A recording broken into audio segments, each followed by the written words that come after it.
Isang malakas na tulak. Iyon ang huling naramdaman ni Maria Selene bago siya lamunin ng malamig na hangin ng gabi. Ang kanyang mga kamay, na ilang sandali lang ang nakalipas, ay mahigpit na nakahawak sa braso ng kanyang asawa, ay wala na ngayong makapitan kundi ang kawalan. Nawalan siya ng balanse. Ang marangyang deck ng yate na tinatapakan niya ay biglang nawala sa ilalim ng kanyang mga paa. Ang mga bituin sa kalangitan ay umikot na parang isang panaginip na naging bangungot. At habang bumabagsak siya, isang tanong lang ang umaling-awngaw sa kanyang isipan, mas malakas pa sa ugong ng alon na sasalubong sa kanya. Bakit? Isang oras lang ang nakalipas. Ang mga bituin ding iyon, ang saksi sa pinakamasayang sandali ng kanyang buhay. Ang kandila sa gitna ng kanilang mesa ay marahang sumasayaw sa ihip ng hangin. Bawat sulok ng yate ay sumisigaw ng karangyaan. Ngunit para kay Selene, ang tanging yaman na mahalaga ay ang lalaking nasa harapan niya. Si Rafael Monteverde, ang kanyang asawa, ang kanyang mundo. "Masaya ka ba, mahal?" tanong ni Rafael, at ang nangiti nito ay kayang tumunaw sa pinakamatigas na puso. Hinawakan ni Celine ang kamay nito sa ibabaw ng mesa. Ang init niyon ay gumapang sa kanyang buong katawan. "Sobra, Rafael. Sobrang saya ko. Pakiramdam ko, ako na ang pinakamaswerte babae sa buong mundo." At totoo iyon. Bawat araw sa piling ni Rafael ay parang isang panaginip. Ang pagiging asawa ng isang bilyonaryo, ng isa sa mga pinakarespetadong tao sa Pilipinas, ay isang biyayang hindi niya inakalang mararanasan. Pero ngayong gabi, meron siyang isang regalong mas hihigit pa sa lahat ng yaman na kayang ibigay ni Rafael. "May sorpresa ako sa'yo," sabi ni Celine. Nanginginig ang boses sa pananabik. Inabot niya ang isang maliit at eleganteng kahon mula sa kanyang tabi. Ngumiti si Rafael, ang mga matay nagtatanong. "Ano na naman ito, Celine? Hindi ka nauubusan ng paraan para pasayahin ako." Dahan-dahang binuksan ni Rafael ang kahon. Sa loob, nakapatong sa malambot na seda, ay isang pares ng maliliit na sapatos ng sanggol. Natahimik ang paligid. Tanging ang marahang hampas ng alon sa gilid ng yate ang maririnig. Pinanood ni Celine ang reaksyon ng kanyang asawa. Ang puso niya'y kumakabog, na parang gustong kumawala sa kanyang dibdib. "Rafael," bulong niya, hindi na mapigilan ang mga luha ng kaligayahan. "Magiging tatay ka na. Ito na yon, ang sandaling magpapabago sa kanilang buhay, ang magpapatibay sa kanilang pagmamahalan." Ngunit ang nangiti ni Rafael ay hindi lumawak. Ang kislap sa kanyang mga mata ay hindi nag-apoy. Sa halip, dahan-dahan itong namatay, na para bang isang kandilang hinipan ng malamig na hangin. Binitawan nito ang kanyang kamay. Ang init na naramdaman niya kanina ay biglang napalitan ng nanunuot na lamig. "Rafael?" tanong ni Selene, biglang kinabahan. "May problema ba?" Tumayo si Rafael. Naglakad siya patungo sa gilid ng yate, nakatalikod sa kanya. Ang dating anyo ng pagmamahal ay napalitan ng isang anyo na hindi niya kilala. Malamig, malayo, mapanganib. "Ang lupa ng pamilya mo, Celine," sabi nito sa wakas. Ang boses ay walang emosyon. "Nasa ilalim ng pangalan mo pa rin ang titulo, hindi ba?" Napakunot ang noo ni Celine. Hindi ito ang inaasahan niyang usapan. "Oo, pero anong kinalaman nun dito?" Humarap si Rafael. Sa ilalim ng liwanag ng buwan, nakita ni Celine ang isang estranghero. Ang mga matang dati puno ng pagsinta ay ngayoy puno ng pagkalkula. "Ang kasunduan natin sa kasal, pagpapatuloy nito, kung may mangyaring masama sa'yo, lahat ng ari-arian mo ay mapupunta sa akin." Naramdaman ni Celine ang unti-unting pag-akyat ng takot sa kanyang lalamunan. "Rafael, hindi kita maintindihan. Pinag-uusapan natin ang anak natin, ang pamilya natin." Isang mapaklang tawa ang kumawala sa labi ni Rafael. Isang tawa na nagpatindig sa lahat ng balahibo niya sa katawan. "Anak? Pamilya?" Lumapit ito sa kanya. Bawat hakbang ay mabigat. Hindi kita kailanman minahal, Celine. Ang lupa ng pamilya mo ang kailangan ko. At ngayon, nagbigay ka pa ng isang pabigat. Ang bawat salita ay parang isang punyal na tumatarak sa kanyang puso. Hindi, hindi ito totoo. Isa itong masamang biro. Tumigil ka, Rafael, sabi niya. Nanginginig ang boses. Hindi nakakatuwa. Ngumiti si Rafael, isang ngiti na walang bakas ng pagmamahal, isang ngiting puno ng kasamaan. Pero tapos na ang laro, mahal. Salamat sa serbisyo mo. At iyon na yon, ang malakas na tulak. Ang pagsalpok ng kanyang katawan sa nagyayelong tubig ng dagat ay isang malaking sampal ng katotohanan. Ang alat ng tubig ay humalo sa kanyang mga luha. Sinubukan niyang lumangoy paakyat, ngunit ang kanyang damit ay masyadong mabigat. Ang kanyang mga braso ay nangihina. Tumingala siya at mula sa ilalim ng madilim na tubig, nakita niya ang papalayong silweta ng yate. At sa ibabaw nito, nakatayo si Rafael, nakatingin sa kanya pababa na parang basura. Ang hangin sa kanyang baga ay nauubos na. Ang kanyang paningin ay nanlalabo. Ang huling pumasok sa kanyang isip ay hindi ang kanyang buhay, kundi ang maliit na buhay sa loob niya. Ang anak niya, ang liwanag na hindi man lang niya nasilayan. At pagkatapos, wala na. Pawang kadiliman. Ang mga ilaw ng kamera ay parang mga gutom na bituin na sabay-sabay na kumislap. Nakatayo si Rafael Monteverde sa harap ng isang pader ng mga mikropono. Ang kanyang mukha ay isang perpektong maskara ng kalungkutan. Suot niya ang pinakamahal na itim na suit, ngunit sinadya niyang hayaang magulo ng bahagya ang kanyang buhok na para bang wala na siyang oras na alalahanin pa ang sarili sa gitna ng matinding pagdadalamhati. Gusto kong magpasalamat sa inyong lahat, sa inyong pakikiramay. Simula niya. Basag ang kanyang boses sa paraang pinag-aralan. Si Celine. Siya ang aking buhay, ang aking lahat. At ngayon, wala na siya. Ipinikit niya ang kanyang mga mata at isang butil ng luha ang pumatak sa kanyang pisngi. Tamang-tama sa pag-flash ng mga kamera. Sa likuran niya, nakatayo si Clarissa de los Reyes, ang kanyang tapat na assistant, na may hawak na payong. Ang mukha nito ay nagpapakita ng simpatya, ngunit ang mga mata ay may lihim na kislap ng tagumpay. Dahan-dahan niyang inilagay ang isang kamay sa likod ni Rafael, isang kilos ng suporta na nakita ng buong bansa. Gagawin ko ang lahat, pagpapatuloy ni Rafael. Lahat para mahanap siya. Kahit na ang katawan na lang niya ang maibalik sa akin. Ang mga salitang iyon ay nagdulot ng kolektibong buntong hininga mula sa mga reporter. Si Rafael Monteverde, ang pambansang kwiyong, ang perpektong asawa, ay ngayon isang biyudong nawalan ng pag-asa. Pagkatapos ng press conference, mabilis silang pumasok sa isang itim na luxury car. Sa sandaling sumarado ang pinto at humarurot paalis ang sasakyan. Nawala ang lahat ng bakas ng kalungkutan sa mukha ni Rafael. Luwalag niya ang kurbata sa kanyang leeg at sumandal sa malambot na upuan. Napakagaling mo, Sir Rafael, bulong ni Clarissa. Ang kanyang boses ay puno ng paghanga. Kinuha ni Rafael ang kamay ni Clarissa at hinalikan ito. Tapos na, Clarissa. Sa wakas, tapos na. Isang malamig na ngiti ang gumuhit sa kanyang mga labi. Habang ang buong Pilipinas ay nagluluksa para kay Maria Selene, siya naman ay nagsisimula pa lang magdiwang.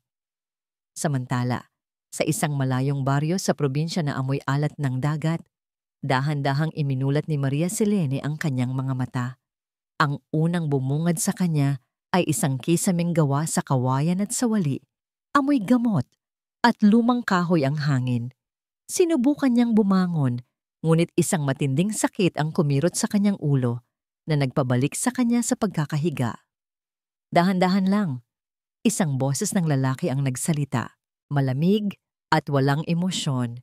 Lumingon si Celine, isang lalaking may seryosong mukha at makapal na salamin ang nakatayo sa tabi ng kanyang higaan. Nakasuot ito ng puting polo, na halatang lumana. "Sino ka? Nasaan ako?" Tanong ni Celine. Ang boses niya'y paos at mahina. "Ako si Dr. Tomas Ilagan," sagot ng lalaki. "Nasa klinika ko ikaw. Natagpuan ka ng isang mangingisda sa dalampasigan, walang malay." Sinubukan ni Celine na alalahanin kung paano siya napunta roon. Isang yate? Isang selebrasyon? Walang maalala. Ang kanyang isipan ay parang isang blangkong papel. Ang asawa ko," sabi niya, pilit na inaalala ang isang mukha. "Nasaan siya?" Tinitigan siya ni Dr. Tomas. "Wala kang kasama. Noong natagpuan ka, base sa tama mo sa ulo, mukhang nagkaroon ka ng pansamantalang amnesia." Amnesia. Ang salitang yon ay umalingaw-ngaw sa kanyang isipan. Kaya pala pakiramdam niya ay isa siyang dayuhan sa sarili niyang katawan. Ilang araw ang lumipas. Dahan-dahang lumakas si Celine sa tulong at pag-aalaga ni Dr. Tomas. Bagamat masungit at laging seryoso ang doktor, hindi nito pinabayaan ang kanyang mga pangangailangan. Isang hapon, habang naglalakad siya sa labas ng klinika para magpahangin, napadaan siya sa isang maliit na tindahan kung saan may ilang residente na nanonood ng telebisyon. Grabe talaga ang pagmamahal ni Sir Rafael sa asawa niya, no? Sabi ng isang babae. Napatigil si Celine. Ang pangalang iyon, Rafael. Pamilyar iyon. Lumingon siya sa TV at doon nakita niya ang mukha ng lalaking laman ng kanyang mga naguguluhang panaginip. Ang asawa niya.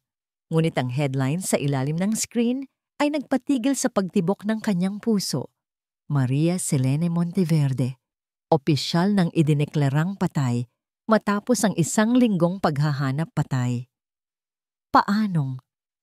At bigla, na parang isang kidlat na tumama sa kanyang isipan, lahat ay bumalik. Ang yate, ang maliliit na sapatos ng sanggol, ang malamig na pagbabago sa mga mata ni Rafael, ang mga salitang tumarak sa kanyang puso. "Hindi kita kailanman minahal, Selene." Ang tulak, ang pagbagsak, ang malamig, madilim na tubig. Napahawak si Selene sa kanyang tiyan, naramdaman ang isang bagay na halos nakalimutan na niya sa gitna ng lahat.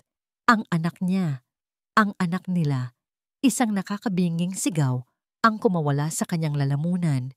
Isang sigaw na puno ng sakit, pagtataksil, at katotohanang mas masakit pa sa kamatayan. Bago pa man siya masalo ng mga taong nagulat, ang kanyang mga mata ay pumikit at ang buong mundo ay muling nagdilim.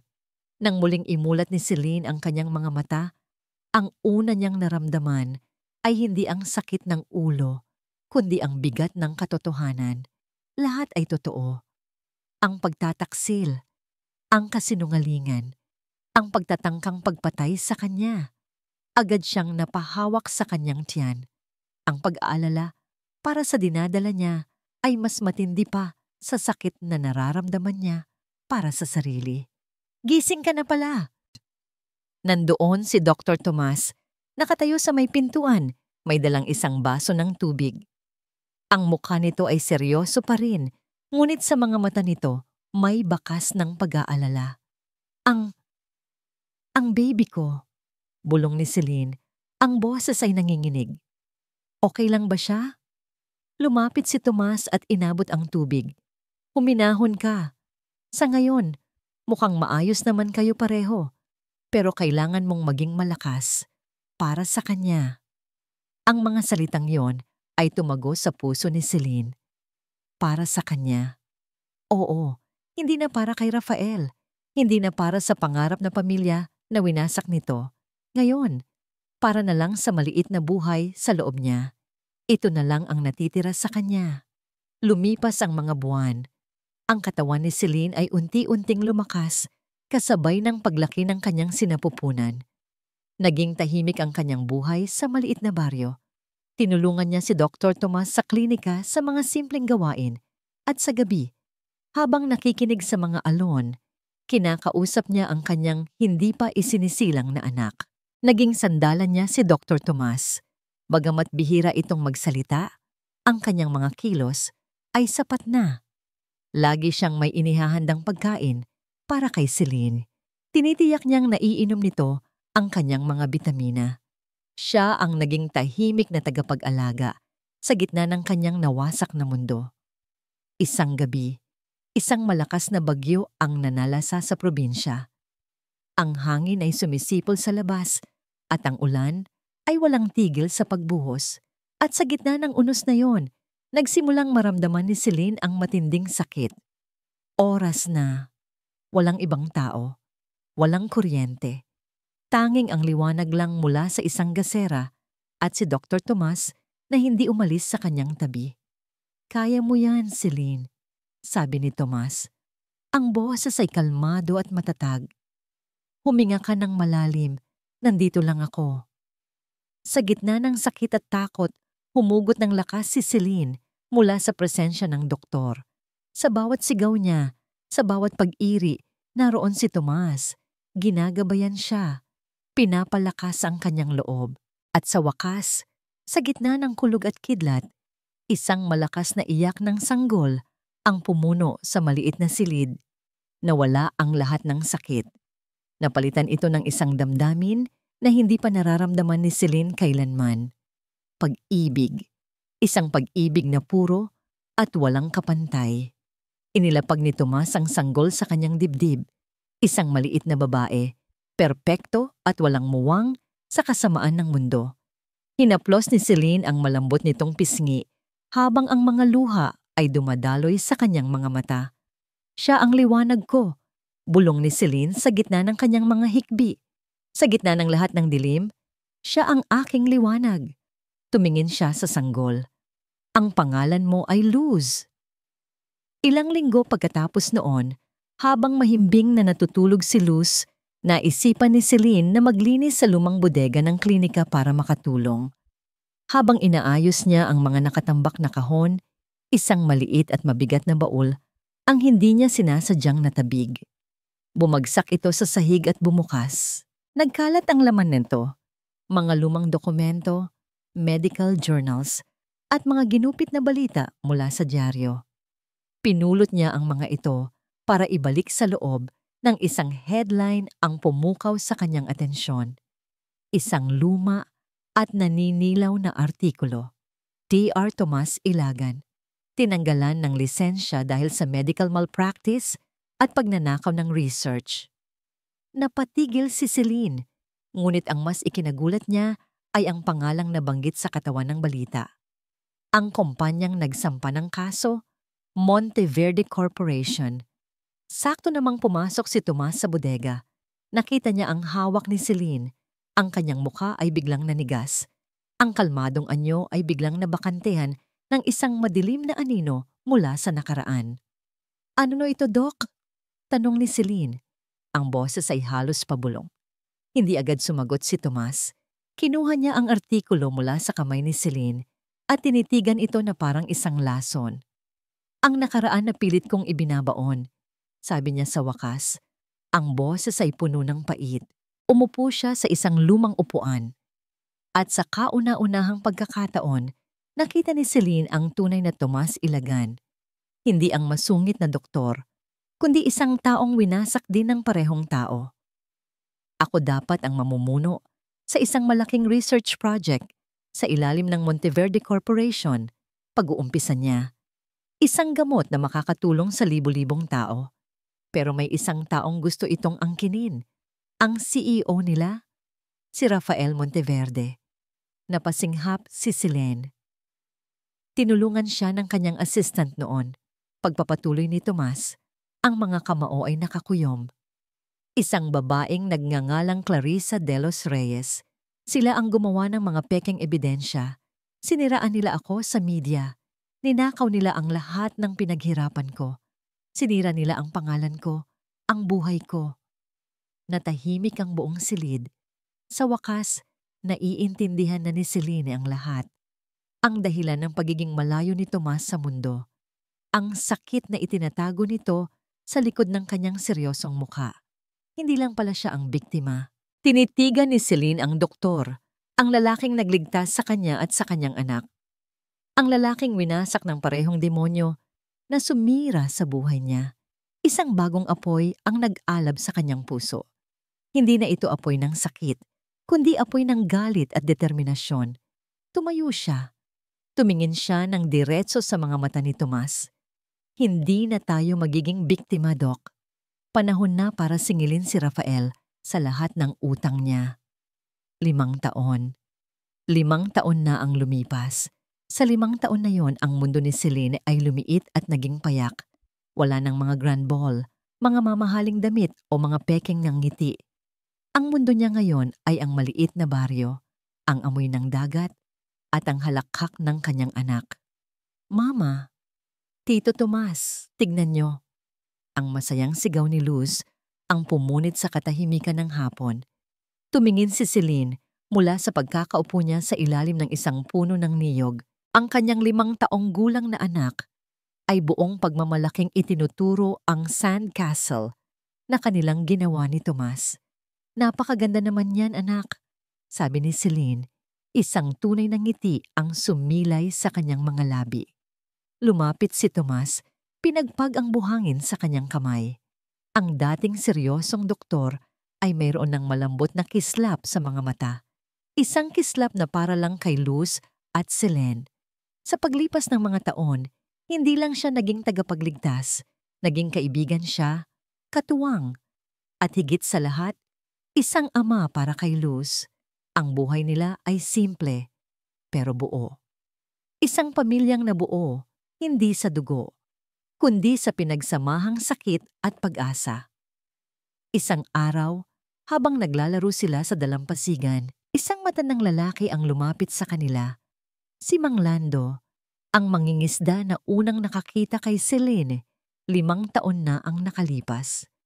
Celine, Hija, sabi ng matanda, naalala mo ba itong baul na daladala mo noon? Aayusin ko na sana ang luma kong bangka at nakita ko pa ito sa ilalim ng upuan. Baka may mahalaga kang gamit dito. Inilapag ni Mang Lando sa buhangin ang isang luma at kinakalawang na baul. Ang mismong baul na naglalaman ng iilang gamit na dala ni Celine sa yate noong gabing iyon. Kinuha niya ito, nagpasalamat, at dinala pabalik sa klinika. Habang binubuksan niya ito, isang pamilyar na amoy ang kanyang nalanghap, ang pabango na ginagamit niya noon. Sa loob, nakita niya ang ilang damit na nasira na ng tubig alat, isang pitaka, at sa ilalim ng lahat, isang maliit na digital camera. Mukha na itong sira, kalawangin na ang mga gilid at basag ang maliit na screen. Akma na sana niya itong itatapon nang pumasok si Tomas. Huwag muna, sabi nito. Kinukuha ang kamera mula sa kanyang kamay. Tignan natin kung may maisasalba pa tayo sa memory card. May pag-aalinlangan sa mukha ni Celine, pero hinayaan niya si Tomas. Pinanood niya ang doktor habang maingat nitong binuksan ang maliit na compartment ng kamera. Kinuha nito ang memory card, pinunasan ng mabuti, at isinaksak sa isang card reader na nakakonekta sa luma nitong computer. Tumahimik ang paligid. Tanging ang marahang pag-ikot ng computer fan ang maririnig. Pareho silang nakatitig sa screen, naghihintay. Corrupted na siguro, bulong ni Celine. Hindi sumagot si Tomas. Muli niyang isinaksak ang card. At sa pangalawang pagkakataon, isang folder ang lumitaw sa screen. Nagkatinginan sila. Naramdaman ni Celine ang biglaang pagbilis ng tibok ng kanyang puso. Binuksan ni Tomas ang folder. Isang video file lang ang laman. Nagkatinginan sila ni Tomas sa isang saglit ang buong mundo ay tila huminto. Ang maliit na video file na yon ay maaaring walang laman. O maaari nitong taglayin ang lahat ng sagot na kailangan nila. Handa ka ba? Tanong ni Tomas. Ang boses ay mahina. Nagbibigay sa kanya ng pagkakataong umatras.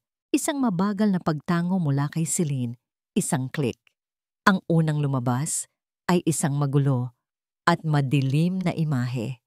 Ang maririnig lang ay ang malakas na ugong ng hangin at ang hampas ng alon. Halatang ang kamera ay nakapatong lang sa isang mesa. hindi hawak ng sinuman, at ang lente nito ay bahagyang nabasa. Pero maya-maya, naging malinaw ang dalawang taong nakatayo sa deck. Siya at si Rafael. Parang sinaksak muli ang puso ni Celine. Nakita niya ang sarili 5 taon na ang nakalipas. Mas bata, masaya, puno ng pag-ibig at pag-asa. At nakita niya si Rafael, ang lalaking minahal niya, nang higit pa sa kanyang buhay, na may ngiti sa mga labi.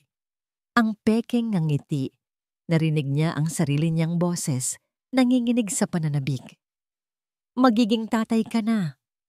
At napanood niya na parang isang manonood sa isang nakakatakot na palabas kung paano unti-unting namatay ang nangiti sa mukha ni Rafael. Narinig niya ang bawat salitang binitiwan nito. Ang usapan tungkol sa lupa. Ang tungkol sa kasunduan nila sa kasal. Pinanood niya ang sarili niyang mukha na dahan-dahang napuno ng pagkalito at takot. At pagkatapos, ang pinakamatinding dagok. Malinaw na malinaw, sa gitna ng ugong ng hangin, narinig nila ang boses ni Rafael. Ang bawat salita ay parang lason na kumalat sa buong silid. Hindi kita kailanman minahal, Celine. Ang lupa ng pamilya mo ang kailangan ko.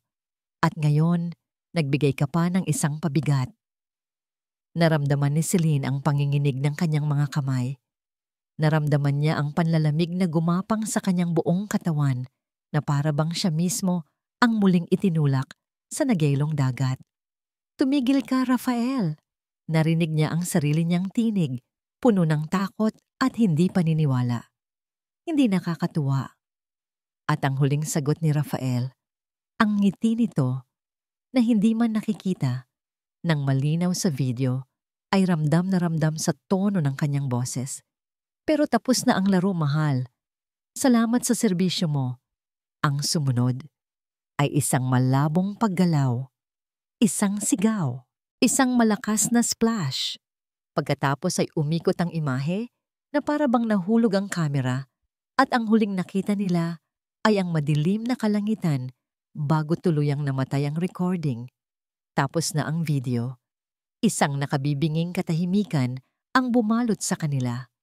Si Celine ay nakatitig lang sa blankong screen, ngunit ang mga eksena ay paulit-ulit na naglalaro sa kanyang isipan. Hindi na ito isang malabong alaala. Isa na itong katotohanang nakaukit sa digital na anyo. Isang ebidensya. Naramdaman niya ang kamay ni Tomas sa kanyang balikat. Isang marahan, ngunit matatag na pagdamay. Hindi ito nagsalita, ngunit alam ni Celine na naintindihan nito ang lahat.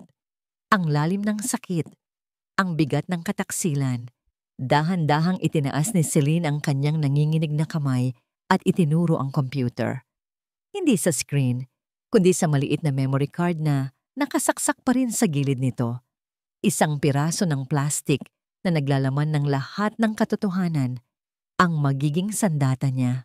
Tumingin siya kay Tomé at sa kauna-unahang pagkakataon sa loob ng 5 taon, ang kalungkutan sa kanyang mga mata ay napalitan ng isang matigas at nag-aapoy na determinasyon.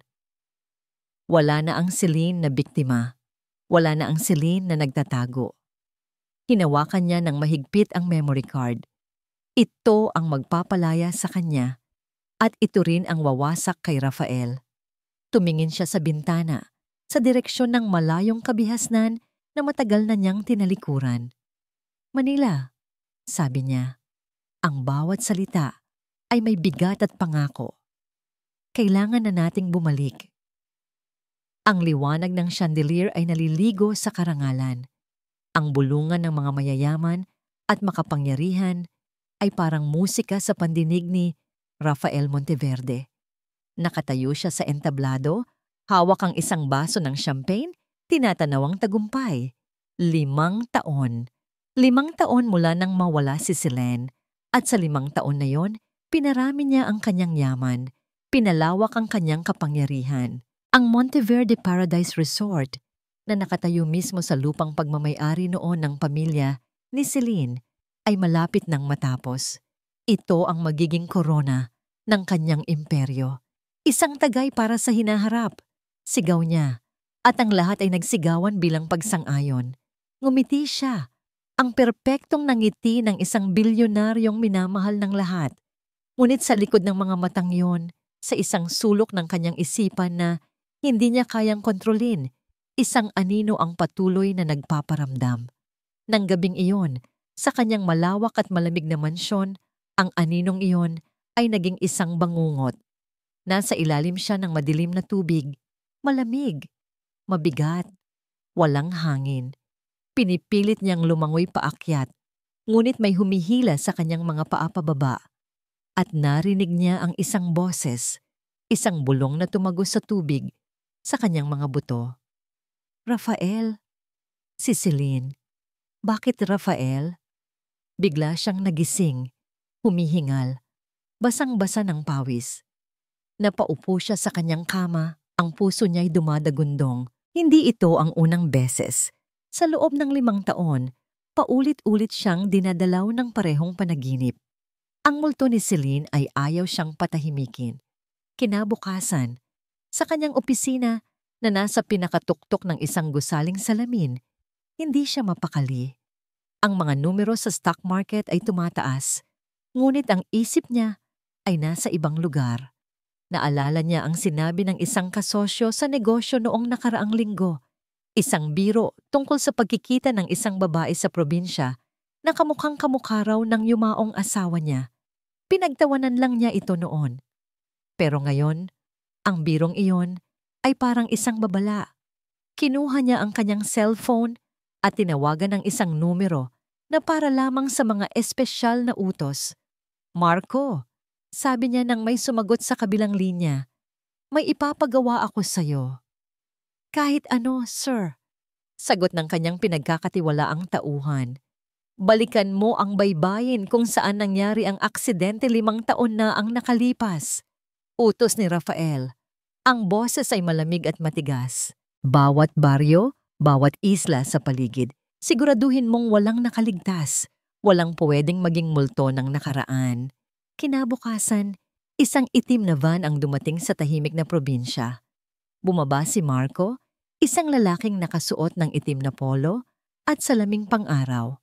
Agad siyang umagaw ng pansin sa mga simpleng mangingisda. Maghapon siyang nagtanong-tanong. Nagpakita siya ng isang lumang litrato ni Celine. May ilan na umiling lang, may ilan na tinitigan siya ng may takot. Walang nakakakilala. Walang nagsasalita. Nagsisimula na siyang mainip. Aalis na sana siya sa isang maliit na tindahan nang may makita siyang isang batang naglalaro sa tabi ng daan. Nilapitan niya ito at nginitian sa paraang hindi mo alam kung totoo o peke. Hi bata, sabi niya. Naglabas ng isang candy mula sa kanyang bulsa. Gusto mo? Inabot ng bata ang candy. Itinuro ni Marco ang litrato. Nakita mo na ba ang babaeng to? Tinitigan ng bata ang litrato. Pagkatapos ay umiling. Akmang tatalikod na si Marco nang biglang sumigaw ang bata. Pero teka, kuya. Lumingon si Marco. Itinuro ng bata ang isang maliit na bahay at klinika sa di kalayuan, sa dulo ng kalsada. Hindi ko po siya kilala, sabi ng bata. Pero kamukha po siya ni Nanay Luz. Nawala ang nangiti sa mukha ni Marco. Ang kanyang mga mata, sa likod ng salamin, ay biglang tumalas. Dahan-dahan niyang ibinaba ang kanyang kamay. Ang atensyon niya ay nakatuon na ngayon sa bahay na itinuro ng bata. Isang bahay kung saan isang multo mula sa nakaraan ang namumuhay ng mapayapa. Sa ngayon, ang katahimikan ng hapon ay laging nagdudulot ng kapayapaan kay Tomas. Ngunit sa araw na yon, ang katahimikan ay parang isang babala. Habang nag-aayos siya ng mga gamit sa labas ng klinika, isang itim na van na may madilim na bintana ang dumaan sa kalsada. Mabagal. Masyadong mabagal para sa isang sasakyang naliligaw lang. Huminto ito sa di kalayuan, sa ilalim ng isang puno na para bang nagmamasid. Walang gumagamit ng ganoong sasakyan sa baryo nila. Naramdaman ni Tomas ang panlalamig ng kanyang dugo. Ang mga anino ng Maynila, ang mga anino ng nakaraan ni Celine. At nang nakaraan niya, natagpuan na sila. Hindi siya nagsayang ng kahit isang segundo. Mabilis siyang pumasok sa loob ng bahay. Ang mukha niya ay puno ng pag-aalalang hindi pa nakikita ni Celine kailanman. "Celine," sabi niya. Ang boses ay madiin at apurahan. "Kumuha ka ng ilang damit. Para sa'yo at para kay Luz." "Bakit Tomas? Anong nangyayari?" Tanong ni Celine. Nakikita ang takot sa mga mata ng doktor. "Wala nang oras para magpaliwanag," sagot ni Tomas habang mabilis na kinukuha ang kanyang pitaka at ang maliit na kahon kung saan nakatago ang memory card. "Kailangan na nating umalis. Ngayon na." Ang urgency sa boses ni Tomas ay sapat na. Hindi na nagtanong pa si Celine. Mabilis niyang binuhat si Luz na noon ay natutulog at kinuha ang isang bag na laging nakahanda para sa ganitong pagkakataon. Sumakay sila sa luma at kinakalawang na pickup truck ni Tomas. Pinaandar niya ang makina at ang ugong nito ay parang isang sigaw sa tahimik na baryo. Habang papalabas sila sa daan, nakita nila sa rearview mirror ang itim na van na sumusunod na sa kanila. Mabilis at walang pag-aalinlangan. Nagsimula ang habulan. Ang luma nilang truck ay hirap na hirap sa bakubakong daan ng probinsya. Sa likuran, ang makapangyarihang makina ng van ay papalapit ng papalapit. "Mama, natatakot po ako." Umiiyak na sabi ni Luz, na ngayon ay gising na at mahigpit na nakayakap kay Celine. "Huwag kang bibitaw anak," sabi ni Celine. Niyayakap ng mahigpit ang kanyang anak habang ang puso niya ay parang sasabog sa kaba. "Mas bibilisan ko pa," sabi ni Tomas. Ang mga kamay ay mahigpit na nakakapit sa manibela. Ang mga mata ay nakatuon sa madilim na daan sa unahan. Ngunit sa isang kurbada, huli na ang lahat. Ang itim na van ay humarurot at hinarangan ang kanilang daraanan. Napapreno ng malakas si Tomas. Ang tunog ng mga gulong na kumakaskas sa lupa ay nakabibingi. Dalawang lalaking nakaitim ang bumaba mula sa van. Ang isa sa kanila ay may hawak na cellphone. "Nandito na sila, sir," sabi ng lalaki sa telepono. Oo, kasama nila ang bata. Kahit hindi nila naririnig, ang nasa kabilang linya, alam na alam ni Celine kung kaninong boses yon. Ang boses na minsan ay kinahumalingan niya, ngayon ay nagbibigay ng utos para wasakin ang natitira pa sa kanyang buhay. Ang boses ni Rafael. "Kunin niyo ang bata." Narinig nila ang sigaw mula sa telepono ng lalaki. Kasabay noon, ang dalawang lalaki ay nagsimulang maglakad palapit sa kanila. Walang daan para umatras, walang daan para sumulong. Sila ay nakulong. Sa saglit na yon, tiningnan ni Tomas si Celine. Ang mga mata nito ay puno ng lungkot, ngunit puno rin ng isang matinding determinasyon. Hinawakan nito ang kamay ni Celine. "Celine, makinig ka," sabi niya. Ang boses ay kalmado sa gitna ng panganib. "Ano man ang mangyari, protektahan mo si Luz. Huwag kayong hihinto sa pagtakbo." "Ano ang ibig mong sabihin, Tomas? Saan kami pupunta?" Umiiyak na tanong ni Celine. Hindi siya sinagot ni Tomas. Sa halip, lumingon ito kay Luz na nakatingin sa kanya ng may takot. Ngumiti si Tomas sa bata. Isang ngiting malungkot ngunit puno ng pagmamahal. Pagkatapos ay bumaling siya muli kay Celine. Sa huling pagkakataon, "Mahal ko kayo," bulong niya. Bago pa man makasagot si Celine, binitawan ni Tomas ang kanyang kamay, inilipat ang kambyo, at buong lakas na tinapakan ang silinyador. Ngunit hindi pa sulong. Pakanan. Ang pickup truck ay umikot ng matalim, papalayo sa direksyon ng mga lalaki at bumangga ng buong lakas sa isang malaking puno sa gilid ng daan. Ang plano niya ay gumawa ng gulo, isang pagkakataon. Pero huli na. Ang van ay mabilis na umabante. Sa isang iglap, nagdesisyon si Tomas. Ibinuhos niya ang lahat ng natitirang lakas ng luma niyang sasakyan. Muli niyang ibinwelta ang manibela pabalik sa kalsada at sa halip na tumakas, Sumugod siya, diretso sa paparating na itim na van. Isang nakabibiinging tunog ng nagbabangga ang metal ang yumanig sa buong paligid. Ang salamin ay nagsibagsakan na parang ulan. Sa gitna ng kaguluhan, naririnig ni Celine ang sigaw ni Tomas. "Takbo, Celine! Ngayon na!" Iyon ang pagkakataong kailangan niya. Nagbukas ang pinto sa kanyang tabi. Habang ang mga tauhan ni Rafael ay naguguluhan pa sa nangyari, hinila ni Celine si Luz palabas ng sasakyan. Lumingon siya pabalik. Nakita niya si Tomas, walang malay at duguan, nakasandal sa manibela. At sa isang kisap mata, nagliyab ang makina ng van. Ang apoy ay mabilis na gumapang, palapit sa truck ni Tomas. "Tomas!" Sigaw ni Celine, isang sigaw na puno ng pagkawala at sakit. Ngunit alam niyang hindi siya maaaring bumalik. Hawak niya ang kamay ng kanyang anak. Ang buhay ng kanyang anak ay nakasalalay sa kanya. Tumakbo siya palayo sa nagliliyab na sasakyan. Palayo sa lalaking nagligtas sa kanya ng 2 beses. Tumakbo siya papasok sa kadiliman ng gubat, tanging ang yak lang ni Luz at ang malakas na pagsabog sa kanyang likuran ang kanyang naririnig. Ang kadiliman ng gubat ay naging kanlungan nila. Magdamag na tumakbo si Celine. Bitbit ang umiiyak na si Luz. Ang kanyang mga paa ay sugatan. Ang kanyang damit ay punit-punit. At ang kanyang puso ay wasak. Ang imahe ng nagliliyab na sasakyan, ang huling sakripisyo ni Tomas, ay paulit-ulit na naglalaro sa kanyang isipan na parang isang bangungot. Ngunit hindi siya maaaring huminto. Ang bawat hakbang niya palayo ay isang pagpapatunay na hindi na sayang ang buhay na inialay ni Tomas.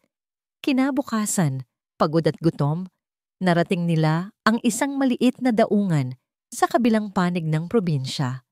Doon, sa awa ng Diyos, nakita niya ang isang pamilyar na mukha. Si Mang Lando, ang mangingisda na nagligtas sa kanya noon. Walang maraming tanong. Nakita ng matanda ang takot sa mga mata ni Celine at ang luha sa pisngi ni Luz. Isinakay niya sila sa kanyang bangka, itinago sa ilalim ng mga lambat, at ibiniyahe sila palayo sa islang naging tahanan at libingan ng kanilang mga pangarap. "Saan kita dadalhin, Hija?" Tanong ni Mang Lando habang nasa laot na sila. Tumingin si Celine sa direksyon ng papalubog na araw, sa direksyon ng syudad na matagal na niyang tinalikuran. Ang syudad kung saan nagahari ang kanyang kaaway.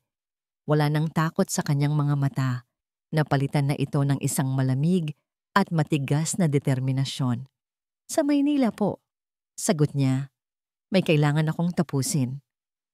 Ang biyahe sa bus papasok ng Maynila ay isang paglalakbay pabalik sa nakaraan. Ang bawat gusali, bawat pamilyar na kalye ay nagpapaalala sa kanya ng buhay na ninakaw sa kanya. Ngunit hindi na siya ang dating Celine na madaling mabulag sa karangyaan. Ang mga paghihirap na dinanas niya ang nagpatibay sa kanya. Mayroon siyang isang huling alas, isang taong pinagkakatiwalaan ng kanyang ama noon, isang abogadong matanda na at matagal nang nagretiro, ngunit kilala sa kanyang katapatan at talino. Sa isang maliit at lumang opisina sa isang sulok ng Quiapo, natagpuan niya si Attorney David Romero. Ang abogado ay nagulat nang makita siya na para bang nakakita ito ng isang multo. "Maria Selene?" Hindi makapaniwalang tanong ng matanda. "Buhay ka?" Hindi nagsayang ng oras si Celine. Ikinuwento niya ang lahat. Ang pagtatangka sa kanyang buhay, ang pagkakaligtas sa kanya ni Tomas. Ikinuwento niya ang lahat. Ang pagtatangka sa kanyang buhay, ang pagkakaligtas sa kanya ni Tomas, ang pagsilang kay Luz, at ang huling sakripisyo ng doktor. Ang mga salita ay dumaloy mula sa kanya na parang isang ilog ng pait at sakit na matagal nang naipon. Si Attorney Romero ay tahimik na nakinig. Ang kanyang mga mata ay hindi humihiwalay kay Selene. Bawat detalye, bawat emosyon ay kanyang sinasalo. Nang matapos si Celine, ang tanging maririnig sa silid ay ang mahinang pag-iyak ni Luz na nakatulog na sa pagod sa mga braso ng kanyang ina. Napakasama niyang tao, Bulong ni Attorney Romero, ang boses ay nanginginig sa galit.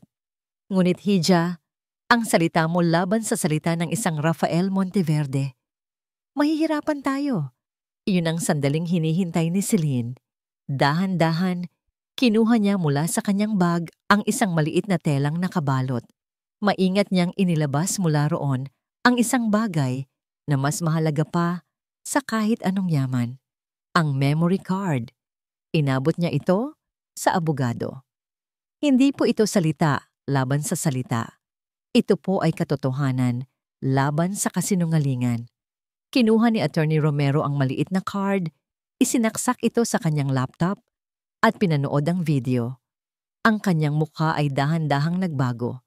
Mula sa pag-aalinlangan, naging pagkagulat at sa huli ay naging purong galit. Nang matapos ang video, napasuntok siya sa kanyang mesa. Walang kaluluwa ang hayop na yan. Tumingin siya kay Celine at ngayon, ang kanyang mga mata ay nag-aalab na rin. Ito na ang kailangan natin. Ito ang gigiba sa kanya. Magkasama nilang binalangkas ang plano. Nalaman nila mula sa balita na may isang pinal na pagdinig na magaganap sa susunod na linggo. Isang formalidad na lang para opisyal na mailipat ang titulo ng lupa ng pamilya ni Celine sa pangalan ng Monteverde Corporation. Nandoon si Rafael. Nandoon ang buong media. Ang perpektong entablado. Papasok ka bilang isang sorpresang testigo, paliwanag ni Attorney Romero. Kapag nakita ka niya, magugulantang siya, magkakagulo.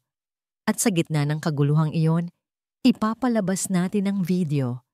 Sa harap ng lahat, ito ay isang mapanganib na plano, isang sugal, ngunit wala ng ibang paraan. Sa mga sumunod na araw, itinago ni Attorney Romero si Selene at Luz sa isang ligtas na lugar. Habang si Selene ay inihahanda ang kanyang sarili sa emosyonal at mental na laban na haharapin, ang matandang abogado naman ay ginamit ang lahat ng kanyang natitirang koneksyon para matiyak na makakapasok sila sa korte. Gabi bago ang pagdinig, hindi makatulog si Selene. Tinitigan niya si Luz na mahimbing na natutulog. Hinaplos niya ang buhok nito para sa batang ito, para kay Tomas, para sa hustisya. Kinuha niya ang isang litrato ni Tomas na itinago niya sa kanyang pitaka. Para sa iyo ito, Tomas. Bulong niya sa hangin. Hindi masasayang ang lahat. Tumingin si Attorney Romero sa kanya mula sa pintuan. Ang kanyang mukha ay seryoso. Handa ka na ba, Hija? Tanong daw nito. Dahil pagpasok mo sa kwartong yon, wala nang atrasan. Huminga ng malalim si Celine. Pinunasan niya ang luhang pumatak sa kanyang pisngi. Tumingin siya sa abogado, ang kanyang mga mata ay matatag na parang bakal. Mas handa pa po ako kaysa sa inaakala ninyo. Bumukas ang pinto ng isang mamahaling European car at bumaba si Rafael Monteverde. Agad siyang sinalubong ng nakakasilaw na flash ng mga kamera. Ang kanyang itim na suit ay perpektong bagay sa kanya at ang kanyang nangiti ay kalmado at puno ng kumpiyansa. Para sa mundo, siya ang biyudong nagluluksa na sa wakas ay handa nang ipagpatuloy ang kanyang buhay habang pinararangalan ang legasiya ng kanyang yumaong asawa. Sir Rafael! Sir Rafael! Ano pong mensahe niyo ngayon? Sigaw ng isang reporter. Huminto si Rafael at humarap sa kanila. Ang kanyang mukha ay nagpakita ng isang bahagyang kalungkutan, isang emosyong matagal na niyang pinagpraktisan. Ngayon, opisyal na nating isasara ang isang masakit na kabanata. Gagawin natin ito para sa alaala ni Celine. Ang proyektong itatayo sa lupa ng kanyang pamilya ay magiging isang simbolo ng kanyang kabutihan. Isang perpektong sagot. Nagpalakpakan ng ilan. Sa kanyang likuran, bumaba si Clarissa mula sa kotse. Laging isang hakbang sa likod niya, ang tapat na anino. Nagtama ang kanilang mga mata. Isang mabilis na sulyap ng tagumpay. Ito na ang huling hakbang.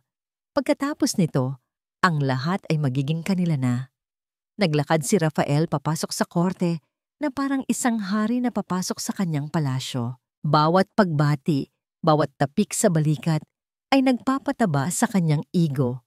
Umupo siya sa kanyang pwesto, inayos ang kanyang kurbata, at hinintay ang simula ng formalidad.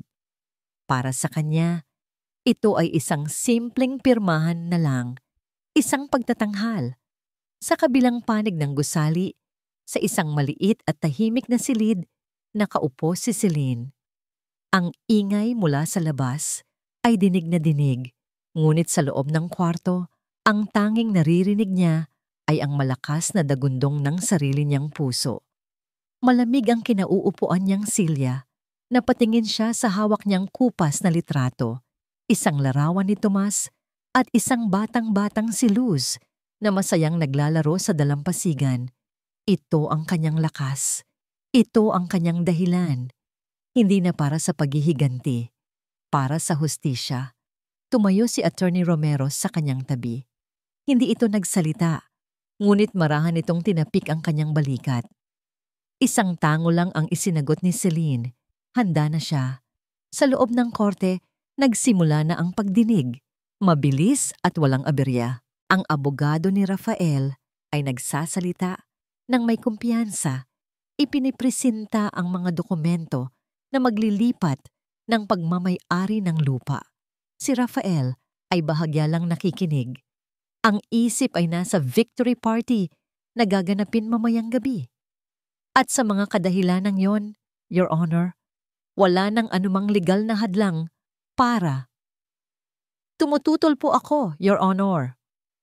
Isang malakas at matatag na boses ang pumutol sa katahimikan. Lahat ng mata ay napalingon kay Attorney David Romero na ngayon ay nakatayo na. Ang kanyang anyo ay matanda, ngunit ang kanyang tindig ay matibay na parang isang puno. Napakunot ang noo ni Rafael. Sino ang matandang ito? Isang istorbo. At ano ang basihan ng iyong pagtutol, Attorney Romero? Tanong ng hukom, bahagyang naabala. Mayroon po kaming isang huling testigo, Your Honor. Sagot ng abogado. Isang testigong magpapatunay na ang paglilipat ng ari-ariang ito ay batay sa isang malaking kasinungalingan. Nagsimulang magbulungan ang mga tao sa loob ng korte. Tumingin si Rafael sa kanyang abogado, nagtatanong. Ngunit nagkibit balikat lang ito, kasing gulat niya. Sige, sabi ng hukom, papasukin ang iyong testigo. Nagbigay ng senya si Attorney Romero sa bantay sa pinto. Ang atensyon ng lahat, kasama na ang mga kamera ng media, ay napunta sa malaking pinto na gawa sa kahoy sa likuran ng silid. Dahan-dahan itong bumukas.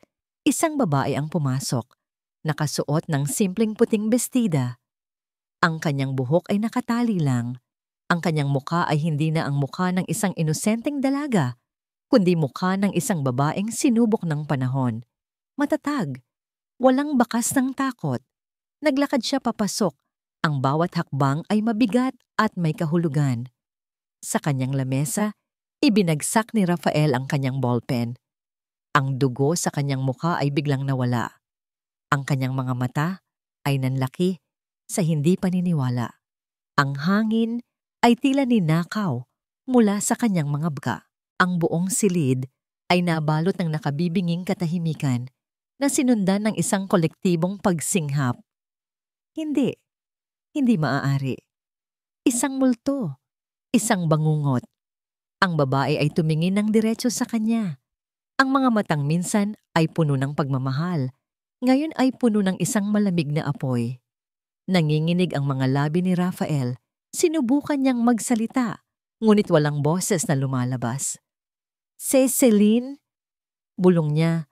Ang boses ay basag at puno ng pagkasindak. Imposible! Kasabay ng salitang iyon, ang korte ay sumabog sa isang kaguluhang hindi mapigilan. Katahimikan! Ang malakas na pagpukpok ng gavel ng hukom ay bahagyang tumalo sa ingay ng mga naguguluhang tao. Ngunit ang mga bulungan at ang walang tigil na pag-flash ng mga kamera ay nagpatuloy. Lahat ng mata ay nakatuon sa dalawang tao. Ang lalaking nasa rurok ng kapangyarihan na ngayoy mukhang isang basang sisiw at ang babaeng inakala ng lahat na patay na. Mula sa kinatatayuan niya, kitang-kita ni Celine ang pagkasindak sa mukha ni Rafael. Hindi na ito ang mukha ng isang matalinong kontrabida. Ito ang mukha ng isang daga na nakulong sa isang patibong. Sa tabi nito, si Clarissa ay kasing putla ng isang papel. Ang mga matay hindi mapakali sa paglilibot. Attorney Romero, sabi ng hukom, sinusubukang ibalik ang kaayusan. Maaari mo bang ipaliwanag kung sino ang iyong testigo? Opo, Your Honor, sagot ng abogado. Ang boses ay malinaw at matatag. Ipinipresinta ko sa korteng ito si Maria Selene Monteverde, ang tunay at buhay na asawa ni Mr. Rafael Monteverde. Muling umugong ang bulungan. Kalmado na para bang naglalakad lang sa dalampasigan, nagtungo si Celine sa witness stand. Umupo siya at sa ilalim ng panunumpa, ipinangako niyang sasabihin ang katotohanan. Mrs. Monteverde, simula ni Attorney Romero, maaari mo bang isalaysay sa korteng ito kung ano ang nangyari 5 taon na ang nakalipas? At nagsalita si Celine, walang panginginig sa kanyang boses, walang pag-iyak, tanging ang malamig at matigas na katotohanan. Ikinuwento niya ang gabi sa yate, ang balita tungkol sa kanyang pagbubuntis at ang biglaang pagbabago sa ugali ni Rafael. Peke yan, kasinungalingan. Sigaw ni Rafael mula sa kanyang upuan, hindi na mapigilan ng sarili. Katahimikan. Mr. Monteverde, o ipapaalis kita sa silid na ito. Babala ng hukom. Hindi pinansin ni Celine ang pagsigaw ni Rafael. Nagpatuloy siya. Itinulak niya ako sa dagat, Your Honor. Iniwan niya akong mamatay. Mayroon ka bang ebidensya para patunayan ang iyong mga paratang? Tanong ng hukom. Iyon na ang hudyat. Tumingin si Celine kay Attorney Romero. Mayroon po, Your Honor, sabi ng abogado. Hinihiling po namin na ipahintulot ng korte na ipalabas ang isang video recording na nakuha mula sa pinangyarihan ng insidente. Nagbigay ng pahintulot ang hukom. Ang mga ilaw sa korte ay bahagyang pinatay. Isang malaking screen ang ibinaba sa harapan. Sa isang iglap, ang buong silid ay napuno ng imahe mula sa isang lumang kamera. Ang pamilyar na deck ng yate. Ang masayang boses ni Celine. At pagkatapos, ang malamig na boses ni Rafael. Hindi kita kailanman minahal, Celine. Ang lupa ng pamilya mo ang kailangan ko.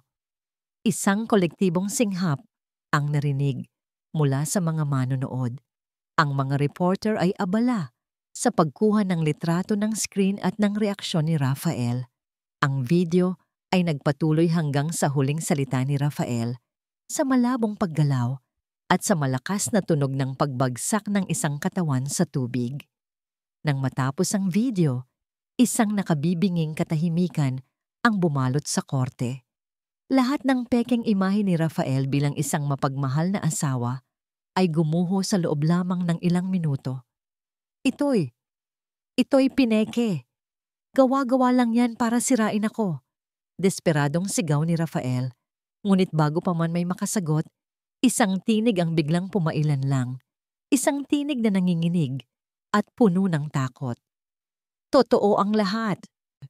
Lahat ay napalingon kay Clarissa de los Reyes na ngayon ay nakatayo na, umiiyak ng malakas. Nakatingin siya sa mga pulis na papalapit na sa kanilang lamesa. Ang kanyang loyalty kay Rafael ay biglang naglaho, napalitan ng pagnanais na iligtas ang sarili. Pinilit niya ako. Pinlano niya ang lahat. Sigaw ni Clarissa, nanginginig habang nakaturo kay Rafael. Pati ang ginawa namin kay Dr. Tomas Ilagan noon. Ang pagnakaw sa research niya, utos niya ang lahat. Ayoko sanang gawin pero tinakot niya ako.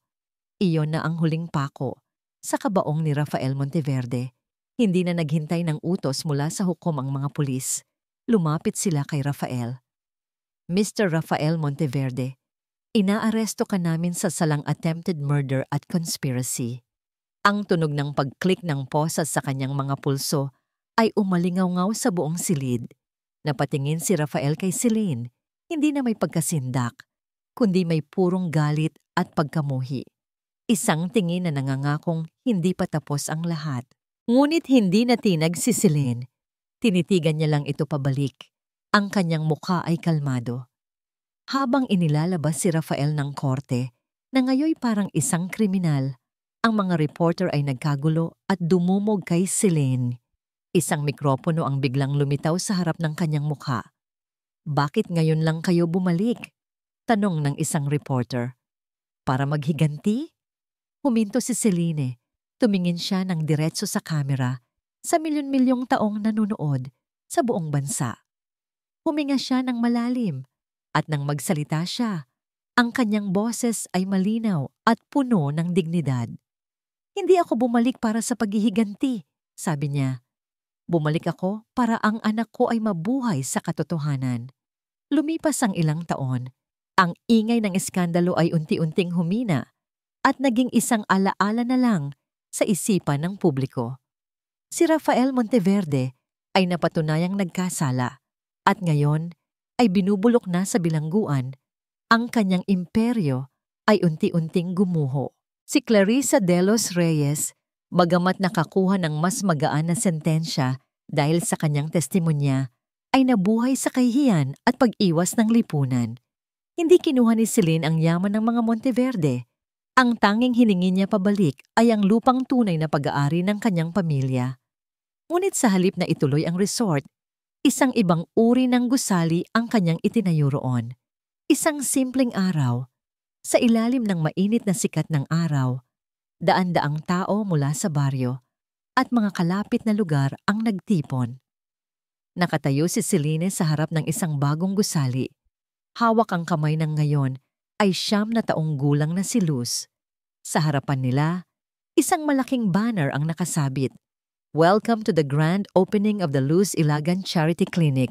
Isang lugar ng pag-asa, isang lugar ng paghilom. Nagpalakpakan ng mga tao nang gupitin ni Celine at Luz ang pulang ribon.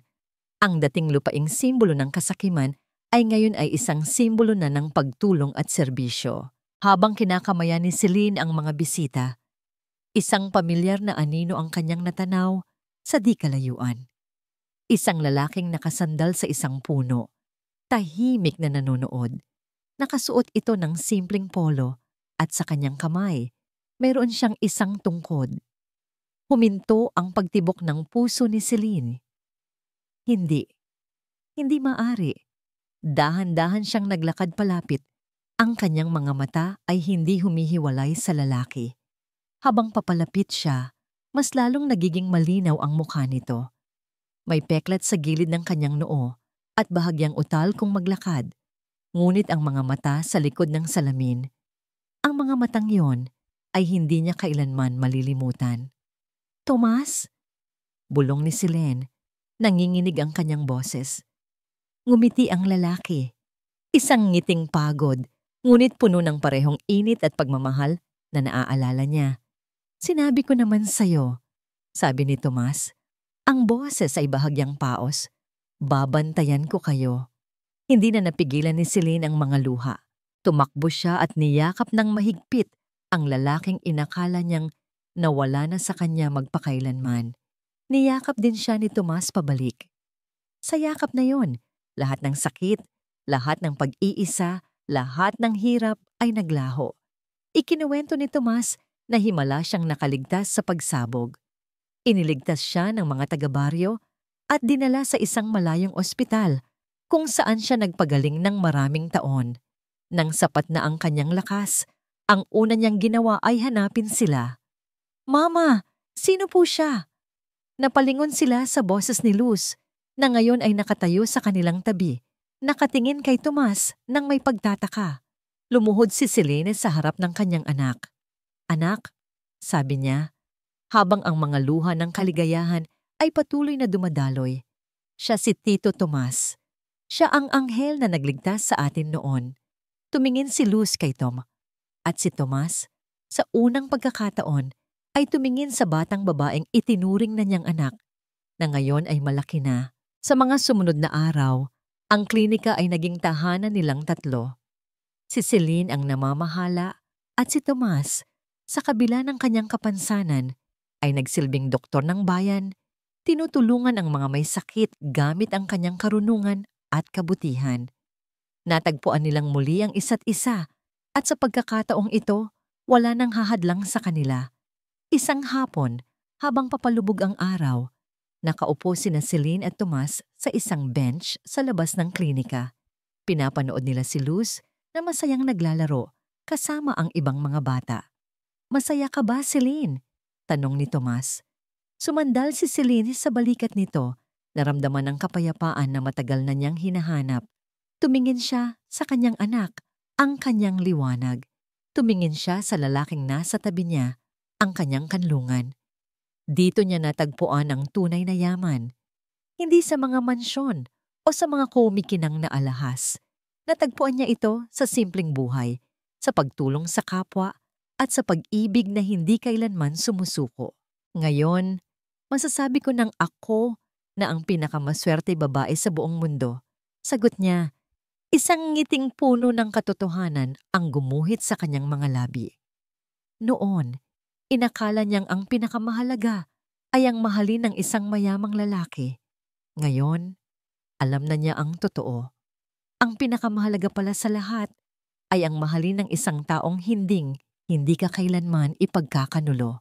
Tumakbo si Luz palapit sa kanila at yumakap sa gitna nilang dalawa. Ang paglubog ng araw ay nagbigay ng ginintuang liwanag sa kanilang tatlo. Isang larawan ng isang pamilyang sinubok ng apoy, ngunit muling nabuo at naging mas matatag. Isang bagong simula.